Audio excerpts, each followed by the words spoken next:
Im heutigen Video werden wir versuchen, mit unserem Mietwagen den bekannten Swartbergpass zu erklimmen. Aber nicht nur das. Wir starten den nächsten Abschnitt unseres Roadtrips durch Südafrika im paradiesischen Nature's Valley bei Plettenberg Bay. Machen einen Zwischenstopp im Urlaubsort Knysna mit seinen prominenten Felsformationen, besuchen den Viewpoint Maps of Africa. Muss man den unbedingt gesehen haben? Und werden von der Landschaft im Hinterland Südafrikas mehrfach positiv überrascht. Garden Route Teil 3, wir kommen! Hi, wir sind Tina und Dirk von Let's Get Otter hier. Eigentlich berichten wir in unseren Videos von unseren Reisen mit dem Campervan. Die letzten 1,5 Jahre sind wir mit unserem Kastenwagen kreuz und quer durch Europa gereist. Davor auf dem Landweg über die alte Seidenstraße von Deutschland über Zentralasien bis nach Thailand gefahren. Ja wirklich, mit diesem Auto hier. Und jetzt, nach 31 Monaten Vollzeit-Vanlife, lassen wir unseren Camper zum ersten Mal stehen und sind nach Südafrika geflogen. Im letzten Video haben wir euch mitgenommen auf die wohl schönste Tageswanderung an der gesamten Garden Route, ins Robberg Nature Reserve. Dabei haben wir traumhafte Ausblicke bestaunt, mehr Robben gesehen, als wir jemals zählen könnten, und im Anschluss noch ein bisschen die Annehmlichkeiten unseres Airbnbs am Körbumstrand genossen. Und jetzt geht's wieder zurück auf die Straße. Los geht's!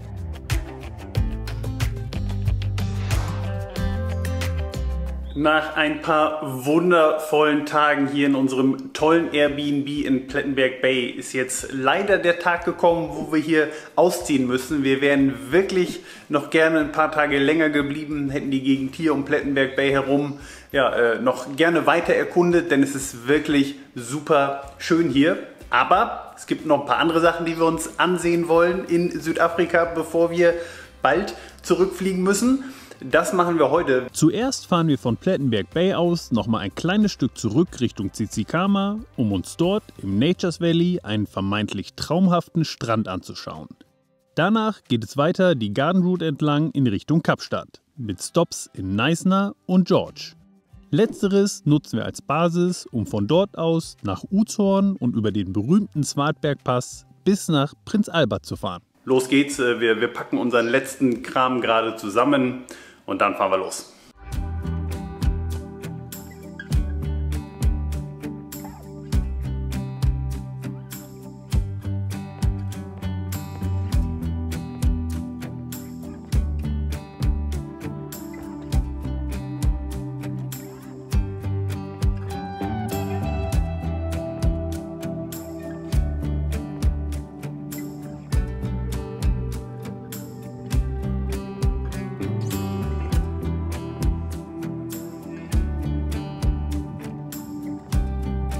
Na, wer hat Bock auf Drohnenaufnahmen?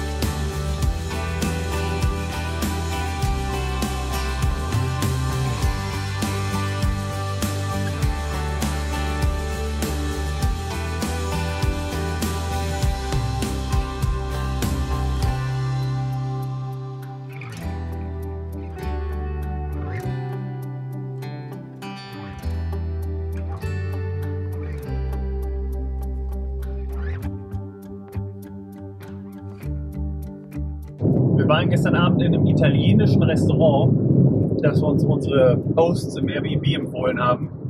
Und das Essen war so dermaßen lecker, dass wir direkt noch 2 Pizzen to go bestellt haben, die wir dann zu Hause in den Kühlschrank gepackt haben. Und die essen wir jetzt.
auf jeden Fall ein paar ganz schicke Anwesen.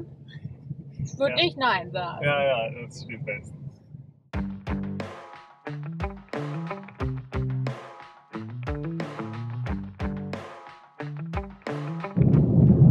Ja, wenn man diese Anwesen hier sieht, dann kommen wir nicht umher. Das ist halt reizvoll. So, wir finden das halt schön. Die Häuser, die Landschaften, wie die Häuser liegen, den Luxus dahinter. So, und dann wissen wir aber, dass wir in 10 Minuten wieder an einem riesigen Township vorbeifahren. Und wir wissen, dass es wenig Länder auf dieser Welt gibt, wo die Ungleichheit so groß ist, weil es hier eben so viel Geld gibt und so viel Armut. Das ist schon, das ist halt immer ein zwiespältiges Gefühl hier. Ja. Ist einfach so. Aber was ich sagen wollte, ist halt trotzdem, es hat so viele schöne Ecken und das ist halt reizvoll auch. Also, Ja. Das ist schwierig. Ja.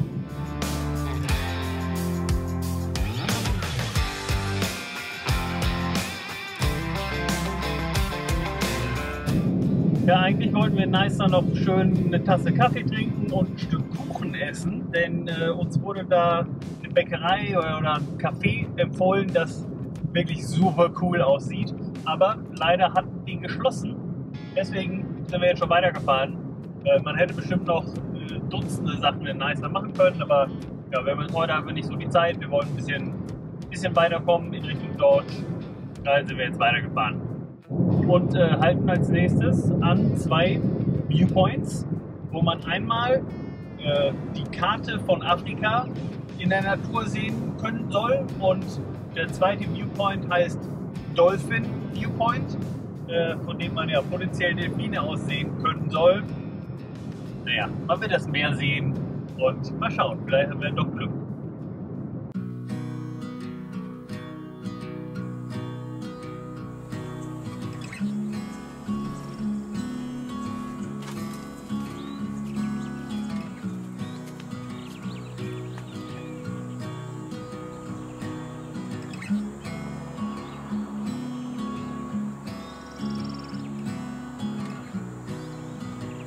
Ja, das ist der Viewpoint Map of Africa. Muss man den unbedingt gesehen haben? Ich sag mal nein. Also ja, wir haben das Pech, dass jetzt hier gerade relativ viele Wolken aufgezogen sind in der letzten halben Stunde, während wir hierher gefahren sind. Vielleicht ist, wenn die Sonne scheint, die Aussicht nochmal total cool und man kann irgendwie super weit über die Berge sehen. Ja, das kann sein. Aber so ist es, ja. Wenn ihr hier in der Gegend seid, könnt ihr hierher kommen, aber jetzt unbedingt dafür einen großen Umweg fahren, würde ich sagen, lohnt sich nicht so unbedingt. Aber meine Meinung. Ja, da es hier gerade so wolkig geworden ist, macht es jetzt auch wenig Sinn, glaube ich, zum Dolphin Viewpoint zu fahren und sich den Strand von oben anzuschauen. Wir werden dann jetzt relativ fix zum Airbnb fahren, in der Hoffnung, dass wir da vielleicht schon einchecken können. Damit wir noch ein bisschen Zeit haben, vielleicht auf Wanderung zu gehen im Wilderness National Park. Ich gucke hier nochmal runter.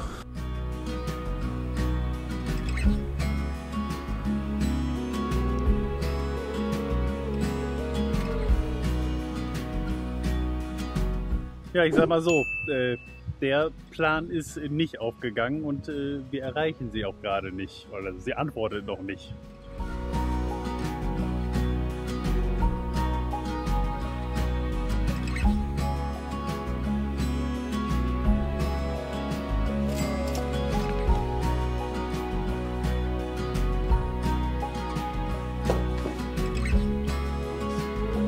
So, jetzt sind wir drin im Airbnb, aber dadurch, dass es jetzt doch ein kleines bisschen länger gedauert hat als geplant, haben wir das Problem, wir haben jetzt schon 15:30 Uhr und der Trail, der Giant Kingfisher Trail, ja, der geht so ein kleines bisschen über 3 Stunden und es dauert auch eine halbe Stunde, um dahin zu kommen.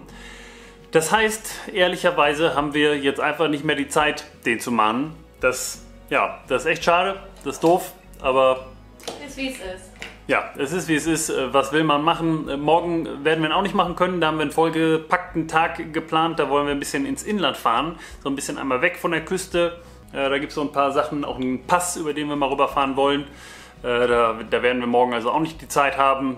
Aber ja, es ist wie es ist. Wir haben eh schon gesagt, dass es ja hoffentlich nicht unser letzter Aufenthalt in Südafrika bleiben wird. Dass wir also hoffentlich nochmal irgendwann wiederkommen. Und ja, dann sparen wir uns den für das hoffentlich nächste Mal auf. Genau. Ist wie es ist.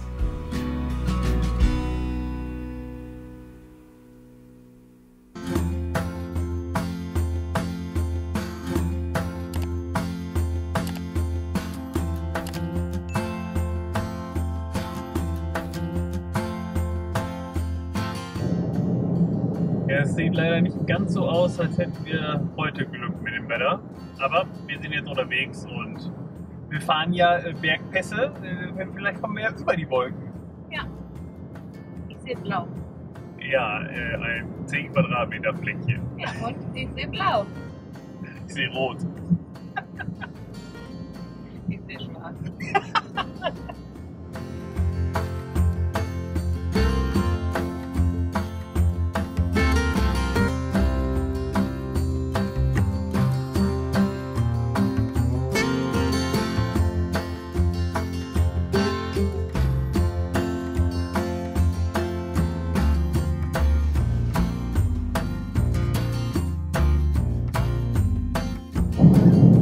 Ich finde das immer faszinierend, wie sehr Berge und Bergketten das Wetter beeinflussen können. Wir sind jetzt über die erste Bergkette von der Küste aus gesehen rübergefahren und hier ist jetzt nicht nur fast wolkenloser Himmel, also da sind noch Wolken, aber da ist komplett blau, sondern es ist auch direkt deutlich wärmer und den nördlichsten Punkt, den wir heute erreichen, Prince Albert, so ich würde sagen 100 Kilometer von hier, der liegt wiederum in der Little Karoo, was schon eine der Wüsten Südafrikas ist. Und Tina hat gerade nachgeguckt, da sind heute 33 Grad. Ja. Also das ist einfach ein wahnsinniger Unterschied innerhalb von wenigen Kilometern, Ja. eben durch so Berge. Hier auch, hier sieht es schon so nach so Steppe aus. Ja. Und ja, finde ich immer wieder faszinierend, wie so Wetter funktioniert.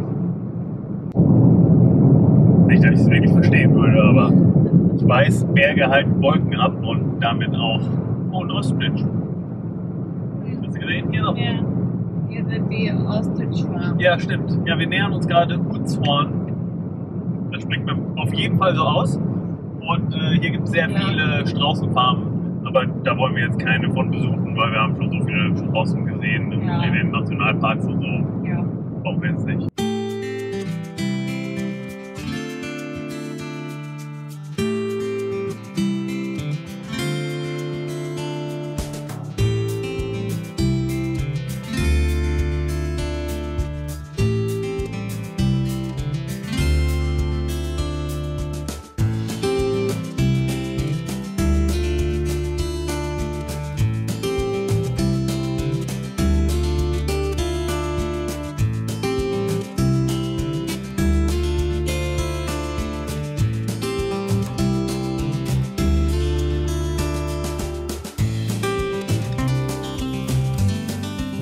Wir sind jetzt auf dem Weg hoch zum Swartbergpass und ich bin überrascht, hier ist immer noch asphaltiert. Es sind nur noch 8,3 Kilometer bis zur Passhöhe. Ich hätte gedacht, dass es hier schon Schotterpiste ist, denn ja, der soll relativ rough zu befahren sein und eigentlich 4x4. Es geht auch anders, aber dann muss man ein bisschen aufpassen. Ah, hier, okay, 8,0 Kilometer. Ja, irgendwo da hoch. Ja, mal schauen. Also wir haben gelesen, es geht. Auch mit einem kleinen Mietwagen, zumindest bei gutem Wetter, wenn man ein bisschen aufpasst. Wir werden berichten. Ja.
ja, hoch haben wir es schon mal geschafft. Und die Aussicht ist echt ganz cool. Also Richtig schön, ja. hat was, 360 Grad Panorama. Mhm. Und jetzt werden wir versuchen, hier auf der anderen Seite runterzukommen, nach Prince Albert. Ja. Und, ja, wenn die Straße so bleibt, wie sie auf dem Weg nach oben war, dann mache ich mir da keine Sorgen. Ja. Schauen wir mal. Jo.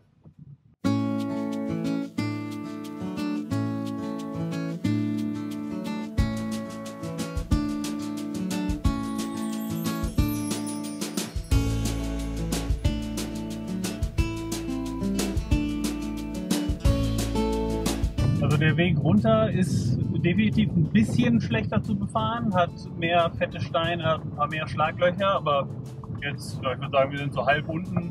Ja. Es ist immer noch völlig fein, wenn man ein bisschen aufpasst. Aber also es fühlt sich überhaupt nicht so an, als seien wir in Südafrika. Nee. Also es ist so eine Mischung aus Grand Canyon und Berge in Pakistan. Oder Tadschikistan. Tadschikistan, so fühlt sich das für uns gerade an. Also wir können auch auf dem Pamir Highway sein. Ja. Aber ist ganz cool. Ist halt einfach völlig anders als alles, was wir bisher gesehen haben. Ja. Ich muss da einmal anhalten, weil wir haben einen Passagier mitten im Sichtfeld, der hier gerade drauf gesprungen ist. Guten Tag. Möchten Sie vielleicht... Wir wollen vielleicht einmal runtergehen. Ja. Weg. Brauchen wir hin. Lass mich nicht hier rein. Das hätten wir mitbekommen.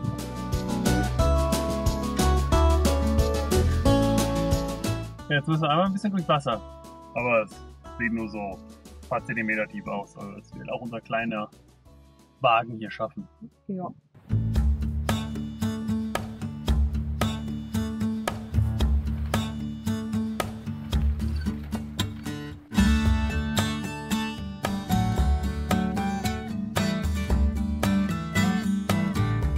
Also hier fühlt es sich jetzt so an, als würden wir durch den Grand Canyon durchfahren. Weil es wirklich links und rechts von uns sind diese riesigen Felswände.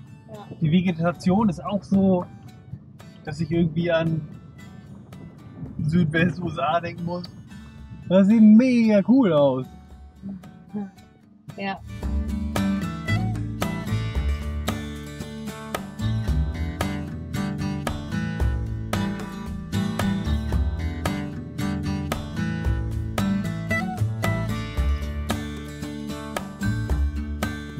Da sind wir wieder zurück auf der asphaltierten Straße.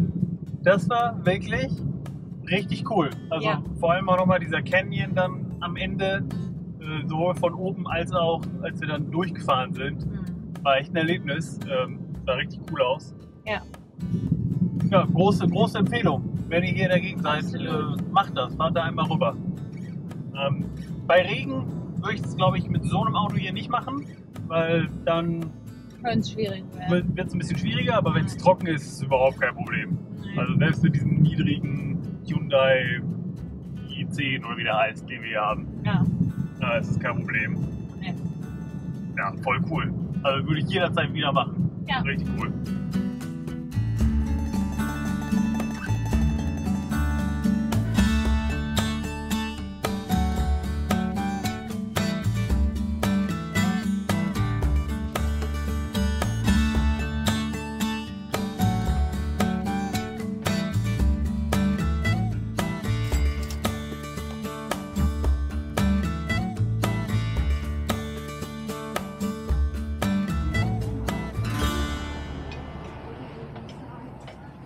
Der Swartberg-Pass und die ihn umgebende Natur sind schon Grund genug, diese Route in Angriff zu nehmen. Aber am Ende der R328 wartet ein weiteres Ziel auf interessierte Besucher. Das verschlafene Nest Prince Albert.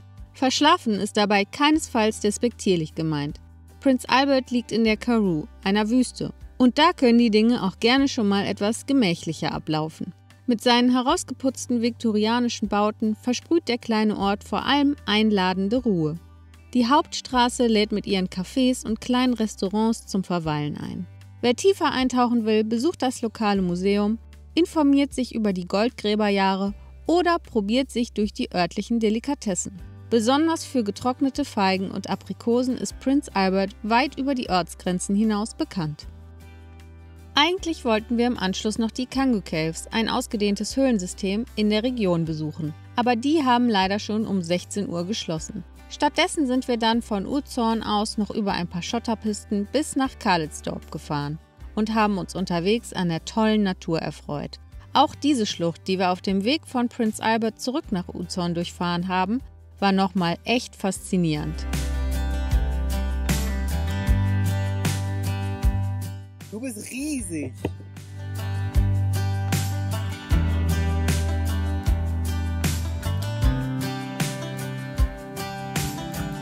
Und dann war der vollgepackte Tag auch schon wieder rum. Eine gute Gelegenheit, dieses Video hier nun zu beenden.